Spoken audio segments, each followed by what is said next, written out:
اعوذ باللہ من الشیطان الرجیم بسم اللہ الرحمن الرحیم الحمد للہ رب العالمین والصلاة والسلام علی سید الانبیاء والمرسلین وخاتم النبیین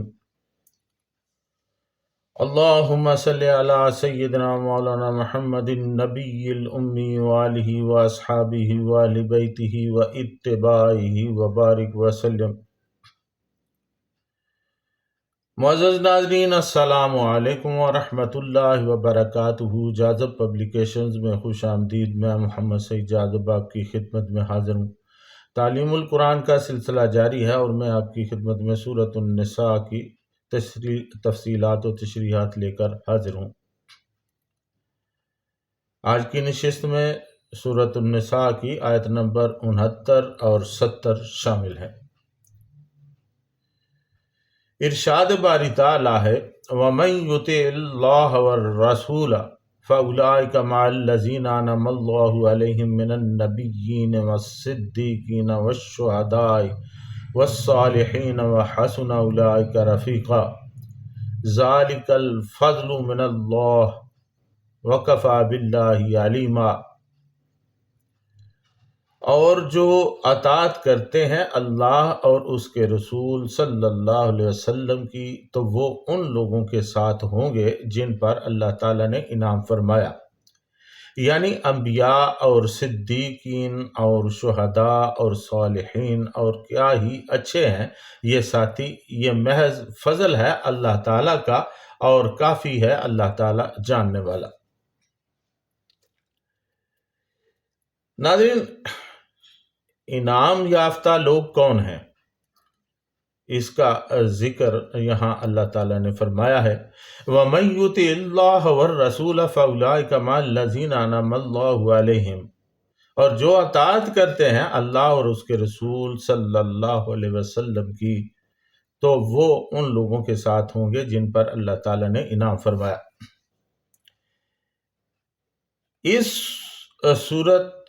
اس سے قبل سورۃ الفاتحہ کی آیت نمبر 6 میں ارشاد باری تعالیٰ ہے صراط الذین انعمت علیہم، ان لوگوں کا راستہ جن پر تیرا انعام ہوا۔ اس کی تفصیل و تشریح میں انعام اور انعام یافتہ لوگوں کے متعلق بیان کیا جا چکا ہے، تاہم یہاں پر ضروری باتیں آپ کی خدمت میں پیش کرتا ہوں۔ ناظرین، لغات القرآن کے مطابق انعام کا لغوی مطلب ہے تحفہ، خلعت، بخشش، بدلہ، اجر، معاوضہ، کارگزاری کا صلہ وغیرہ۔ اس طرح فَأُولَٰئِكَ مَعَ الَّذِينَ أَنْعَمَ اللَّهُ کا مطلب ہوا کہ وہ ان لوگوں کے ساتھ ہوں گے جن پر اللہ تعالیٰ کا انعام ہوا۔ اب وہ انعامات دینی بھی ہو سکتے ہیں اور روحانی بھی۔ بلا شبہ دینی انعام قرآن کریم ہے جو ہر نشیب و فراز سے آگاہ کرتا ہے، اور پھر حضور اکرم صلی اللہ علیہ وسلم کا اسوہ حسنہ ہے جس پر عمل کر کے ہم انعامات کے مستحق ہو سکتے ہیں۔ ناظرین، روحانی انعامات میں سے بعض تو انسان خود اپنی محنت سے کماتا ہے جنہیں کسبی کہتے ہیں، اور بعض اللہ تعالیٰ کی بخشش اور فیضان سے ملتے ہیں جنہیں وہبی کہا جاتا ہے۔ انسانی جسم میں روح انسانی اللہ تعالیٰ کا خاص انعام ہے۔ انسان کو عقل عطا کرنا اور تمام ظاہری اور باطنی قوتوں سے لیس کرنا، غور و فکر کی طاقت بخشنا اور خاص طور پر گفتگو کا طریقہ سکھانا اللہ تعالیٰ کے خصوصی انعامات ہیں۔ انعامات کی تیسری قسم کسبی انعامات ہیں۔ وہ انعامات ہیں جو انسان اپنے تزکیہ نفس سے خود کماتا ہے، جس کا ذکر میں پہلے کر چکا ہوں۔ ناظرین، ان تینوں قسم کے انعامات حاصل کرنے والے یقیناً وہ لوگ ہیں جنہوں نے اللہ تعالیٰ اور اس کے رسول صلی اللہ علیہ وسلم کی اطاعت کی، یعنی اللہ تعالیٰ کا حکم مانا اور آقا دو عالم صلی اللہ علیہ وسلم کی پیروی کی۔ یقیناً ایسے لوگوں کی ایک لمبی فہرست ہے، اسی فہرست میں نبیین یعنی انبیاء علیہم السلام، صدیقین، شہداء اور صالحین شامل ہیں۔ اللہ تعالیٰ نے انہیں ایک دوسرے کا رفیق یعنی دوست قرار دیا ہے۔ من النبیین، انبیاء علیہم السلام میں سے۔ ناظرین، رفقا کی اس فہرست میں سب سے پہلے نبیوں کا ذکر ہے۔ اس میں کوئی شک نہیں کہ نبی ہی اپنی امت کا افضل ترین فرد ہوتا ہے، جسے اللہ تعالیٰ نبوت کے لیے چن لیتا ہے۔ بعض ماہرین عقائد کہتے ہیں کہ نبی وہ انسان ہوتا ہے جسے اللہ تعالیٰ اپنے احکام پہنچانے کے لیے بنی نوع انسان کی طرف مبعوث کرتا ہے۔ انسانوں کے علاوہ نبوت کا منصب کسی دوسری مخلوق کو حاصل نہیں ہوا، فرشتوں یا جنات میں سے کوئی نبی نہیں ہوا۔ البتہ اپنے پیغام پہنچانے کے لیے اللہ تعالیٰ رسالت کا فریضہ انسانوں کے علاوہ فرشتوں کے سپرد بھی کر دیتا ہے۔ پارہ نمبر 17 سورۃ الحج آیت نمبر 75 میں ارشاد باری تعالیٰ ہے، اللہ یصطفی من الملائکۃ رسلا ومن الناس، اور اللہ تعالیٰ فرشتوں اور انسانوں میں سے رسول منتخب فرما لیتا ہے۔ نبی معصوم ہوتا ہے، یعنی اس سے کوئی گناہ سرزد نہیں ہوتا، اور یہ وصف انسانوں میں سے کسی دوسری ہستی کو حاصل نہیں ہو سکتا۔ ان سے جو تھوڑی بہت کوتاہی ہو جاتی ہے اسے لغزش کہتے ہیں، اور یہ معمولی چیزیں زلات میں آتی ہیں، مگر بعض اوقات معمولی سی لغزش پر بھی بہت بڑی گرفت ہو جاتی ہے، حالانکہ ایسی کوتاہی صغیرہ یا کبیرہ گناہ کی تعریف میں نہیں آتی۔ ناظرین، یہاں پر زلات کا لفظ میں نے استعمال کیا ہے، اس کے لغوی معنی ہے کسی چیز کا رک جانا یا ہٹ جانا، اس کی جمع ذلت ہے۔ گفتگو میں لغزش کر جانا یا اپنی رائے سے ہٹ جانا، اور ذلتن اس لغزش کو کہتے ہیں جو بلا ارادہ سرزد ہو جائے۔ والصدیقین، اور صدیقین میں سے۔ ناظرین، صدیق فعیل کے وزن پر مبالغہ کا صیغہ ہے۔ اس کا لغوی معنی البالغ فی الصدق، یعنی نہایت راست باز اور راست گفتار ہے، اور مقامات قربت الہی میں سے ایک مقام کا نام بھی ہے۔ الشیخ محمد احمد بن عبد السلام رحمۃ اللہ علیہ اپنی کتاب مشاہدات میں لکھتے ہیں کہ صدیقین وہ لوگ ہیں جن کی فطرت اور جن کا باطن ہر گرد و غبار سے یوں پاک و صاف ہوتا ہے کہ جب ان پر حق پیش کیا جاتا ہے تو بے ساختہ اس کو قبول کر لیتے ہیں۔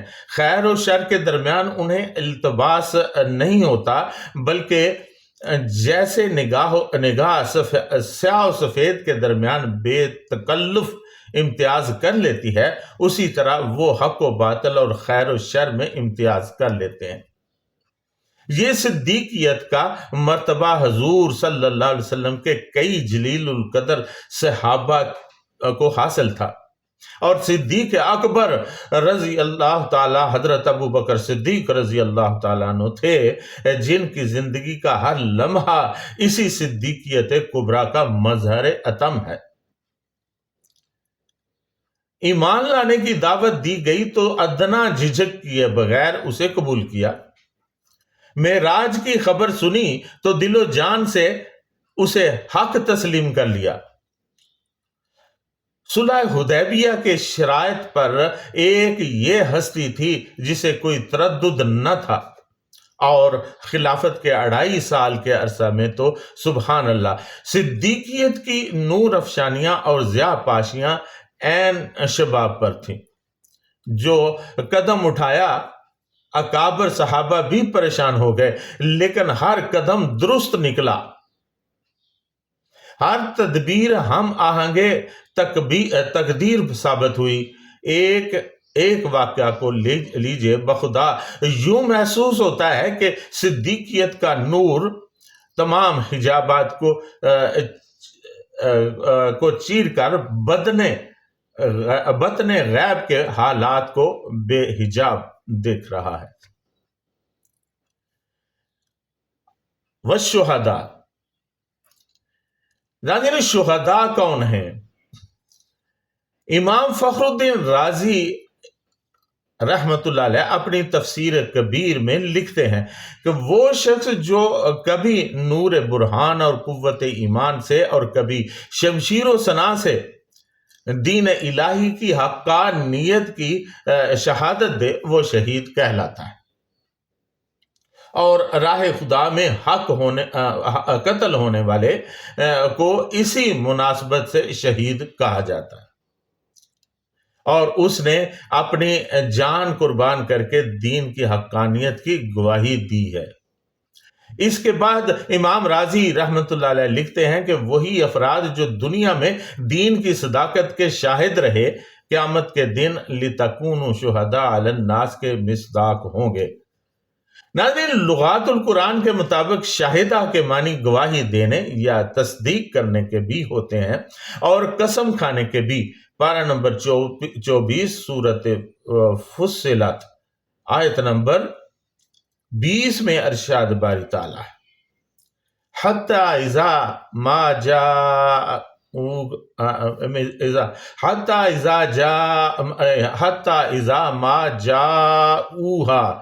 شَهِدَ عَلَيْهِمْ سَمْعُهُمْ وَأَبْصَارُهُمْ وَجُلُودُهُمْ بِمَا كَانُوا يَعْمَلُونَ. یہاں تک کہ جب یہ وہاں پہنچیں گے تو ان کے خلاف گواہی دیں گے ان کے کان، ان کی آنکھیں، ان کی کھالیں، اس بارے میں جو کچھ کہ وہ کرتے تھے. شاہدہ علی قضا کے معنی یہ بھی ہیں کہ کسی کے متعلق پوری اور قطعی خبر بتا دینا. علامہ ابو الفضل رحمت اللہ علیہ صاحب تفسیر غریب القرآن ہیں.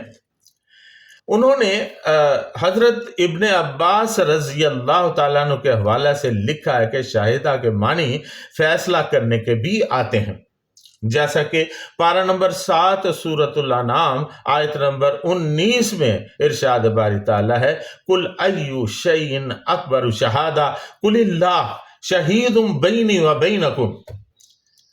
آپ ان سے پوچھئے کہ سب سے بڑا فیصلہ کرنے والا کون ہے؟ آپ ان سے فرما دیں کہ وہ اللہ تعالیٰ ہی ہے جو تمہارے اور میرے درمیان فیصلہ کرنے والا ہے. ناظرین بعض علماء و مفسرین نے اس آیت میں گواہی کے معنی بھی لیے ہیں. اس لحاظ سے اس کا مطلب ہوگا کہ آپ صلی اللہ علیہ وسلم ان سے پوچھئے کہ سب سے بڑا گواہی دینے والا کون ہے. آپ صلی اللہ علیہ وسلم فرما دیں کہ تمہارے اور میرے درمیان گواہی دینے والا وہ اللہ ہی تو ہے. اللہ تعالیٰ کی راہ میں جان دینے والے کو بھی شہید کہتے ہیں. قرآن کریم میں یہ اصطلاح استعمال نہیں کی گئی.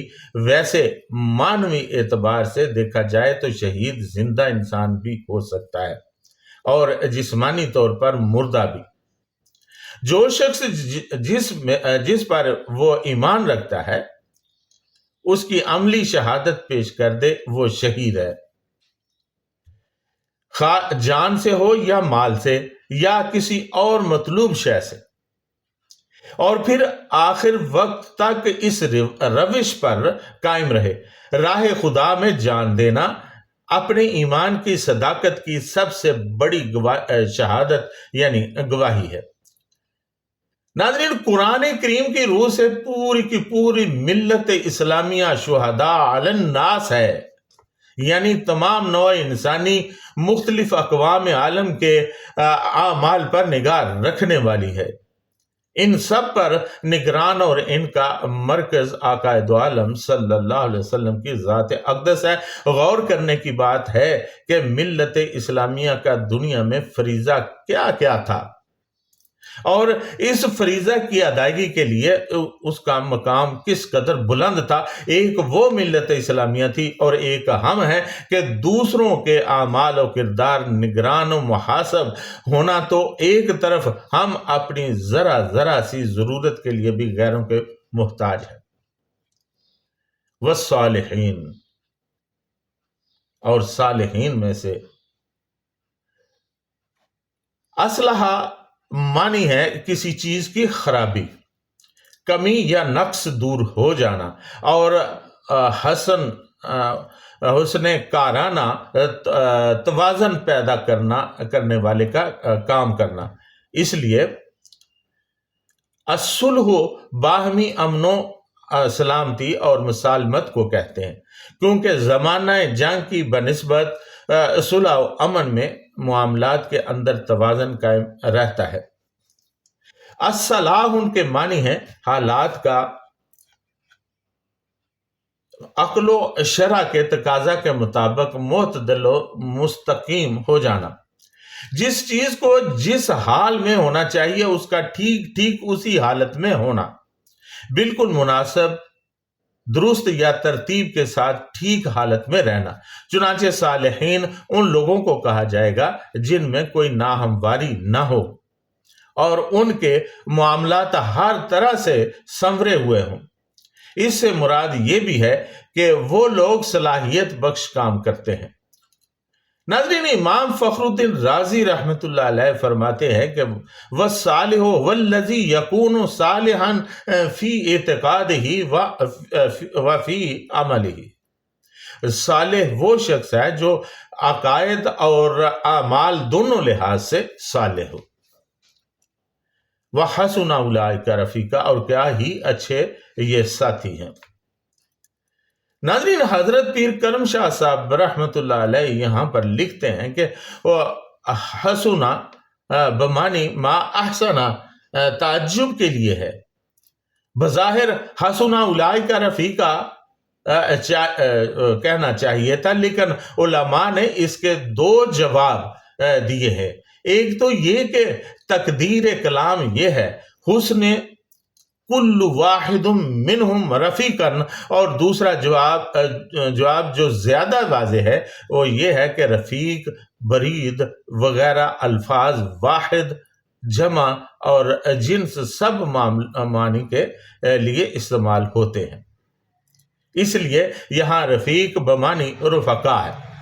اس آیت کا شان نزول یوں بیان کیا گیا ہے کہ حضور اکرم صلی اللہ علیہ وسلم کے عاشق زار حضرت ثوبان رضی اللہ تعالیٰ عنہ حاضر ہوئے تو ان کا چہرہ اترا ہوا اور رنگ اڑا ہوا دیکھ کر حضور اکرم صلی اللہ علیہ وسلم نے وجہ پوچھی تو درد مند عاشق نے عرض کی، یا رسول اللہ صلی اللہ علیہ وسلم، نہ کوئی جسمانی تکلیف ہے نہ ہی کہیں درد ہے، بات یہ ہے کہ آپ صلی اللہ علیہ وسلم کا رخ انور جب آنکھوں سے اوجل ہو جاتا ہے تو دل بےتاب ہو جاتا ہے، فوراً زیارت کر کے اپنے دل کو تسلی کر لیتا ہوں۔ اب رہ رہ کر مجھے یہ خیال ستا رہا ہے کہ جنت میں حضور صلی اللہ علیہ وسلم کا مقام بہت بلند ہوگا اور یہ مسکین کسی گوشہ میں پڑا ہوگا۔ اگر روح طیبہ کی زیارت نہ ہوئی تو میرے لیے جنت کی ساری لذتیں ختم ہو جائیں گی۔ فراق و ہجر کا یہ جان کا صدمہ تو اس دل ناتواں کے لیے برداشت نہ ہو سکے گا۔ حضور اکرم صلی اللہ علیہ وسلم یہ ماجرا سن کر خاموش ہو گئے، یہاں تک کہ جبریل امین علیہ السلام یہ مژدہ لے کر تشریف لائے کہ ہم اطاعت گزار اس شاخ کو جنت میں جدائی کا صدمہ نہیں پہنچائیں گے، بلکہ ان کو اپنے محبوب صلی اللہ علیہ وسلم کی معیت و وصال میسر ہوگا۔ حقیقت یہ ہے کہ عشق مصطفی صلی اللہ علیہ وسلم میں صرف صوبان رضی اللہ تعالیٰ عنہ یہ کیفیت نہ تھی، بلکہ سب کا تقریباً یہی حال تھا۔ چنانچہ علامہ قرطبی رحمۃ اللہ علیہ اور دیگر مفسرین کرام رحمۃ اللہ علیہم جنہوں نے روایت لکھی ہے، انہوں نے بھی یہ تحریر فرمایا کہ جملہ صحابہ کے شکوائے فراق پر یہ آیت نازل ہوئی تھی۔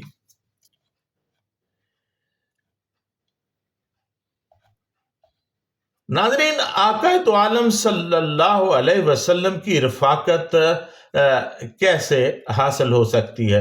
جو شخص اللہ تعالیٰ اور اس کے رسول صلی اللہ علیہ وسلم کی بصر و چشم اطاعت کرتا ہو، وہ آقا دو عالم صلی اللہ علیہ وسلم کی رفاقت کا حقدار ہے۔ چنانچہ اس کی وضاحت کے لیے چند احادیث پیش خدمت ہیں۔ حضرت انس بن مالک رضی اللہ تعالی عنہ فرماتے ہیں کہ ایک دفعہ میں اور رسول اللہ صلی اللہ علیہ وسلم مسجد سے باہر نکل رہے تھے۔ دروازے پر ہمیں ایک آدمی ملا اور کہنے لگا، یا رسول اللہ صلی اللہ علیہ وسلم، قیامت کب آئے گی؟ آپ صلی اللہ علیہ وسلم نے اس سے پوچھا، کیا تو نے قیامت کے لیے کچھ تیاری کر رکھی ہے؟ وہ کچھ جھیپ سا گیا اور کہنے لگا، یا رسول اللہ صلی اللہ علیہ وسلم، میں نے نہ کچھ لمبے چوڑے روزے رکھے ہیں، نہ نماز اور نہ صدقہ، البتہ یہ ضرور ہے کہ میں اللہ اور اس کے رسول سے محبت کرتا ہوں۔ آپ صلی اللہ علیہ وسلم نے فرمایا، تو قیامت کے دن اسی کے ساتھ ہوگا جس سے محبت رکھتا ہے۔ ناظرین، بخاری شریف میں حضرت عائشہ صدیقہ رضی اللہ تعالیٰ عنہ فرماتی ہیں کہ آپ صلی اللہ علیہ وسلم نے فرمایا، ہر نبی کو اس کے مرض میں اختیار دیا جاتا ہے کہ چاہے تو دنیا میں رہے اور چاہے تو آخرت کو پسند کرے۔ پھر آپ صلی اللہ علیہ وسلم کو جب مرض الموت میں سخت دھچکا لگا تو میں نے سنا آپ صلی اللہ علیہ وسلم اس آیت کی تلاوت کر رہے تھے، تو میں سمجھ گئی کہ آپ کو بھی یہ اختیار ملا ہے کہ آپ صلی اللہ علیہ وسلم نے سفر آخرت کو پسند کر لیا ہے۔ ناظرین، صحیح مسلم شریف میں حضرت ربیعہ بن کعب اسلمی رضی اللہ تعالیٰ عنہ کہتے ہیں کہ میں رات کو رسول اللہ صلی اللہ علیہ وسلم کے پاس رہا کرتا تھا اور آپ کے پاس وضو اور حاجت کا پانی لایا کرتا تھا۔ ایک دفعہ میں آپ کو وضو کروا رہا تھا تو آپ صلی اللہ علیہ وسلم نے خوش ہو کر فرمایا، مانگ، کیا مانگتا ہے؟ میں نے کہا، میں جنت میں آپ کی صلی اللہ علیہ وسلم کی رفاقت چاہتا ہوں۔ آپ صلی اللہ علیہ وسلم نے فرمایا، اس کے علاوہ کوئی اور بات بتاؤ۔ میں نے عرض کیا، میں تو یہی چیز مانگتا ہوں۔ آپ صلی اللہ علیہ وسلم نے فرمایا، اچھا تو پھر کثرت سجود، نماز یا نوافل وغیرہ کو اپنے پر لازم کر لو اور اس طرح سے اس سلسلہ میں میری مدد کرو۔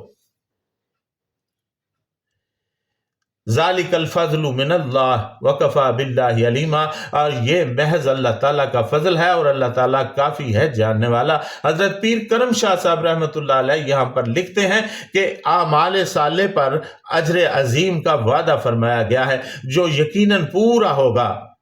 جنت کی بے پایاں نعمتیں، کیف بار اور سرور آگین لذتیں، حور و قصور، ان کے علاوہ دیگر بے شمار انعامات و اکرام ان اعمال صالح کا اجر ہوں گے۔ لیکن اپنے محبوب بندوں کی معیت، خصوصاً اپنے حبیب مکرم صلی اللہ علیہ وسلم کی بارگاہ اقدس میں شرف باریابی کی سعادت بطور اجر و ثواب نہیں ہوگی، بلکہ محض اللہ تعالیٰ کے فضل و کرم اور شان جود و عطا کی جلوہ گری ہوگی۔ اس کی لطافتوں سے وہی بہرہوار ہو سکتے ہیں جن کو درد محبت اور سوز عشق انعام سے سرفراز کیا گیا ہے۔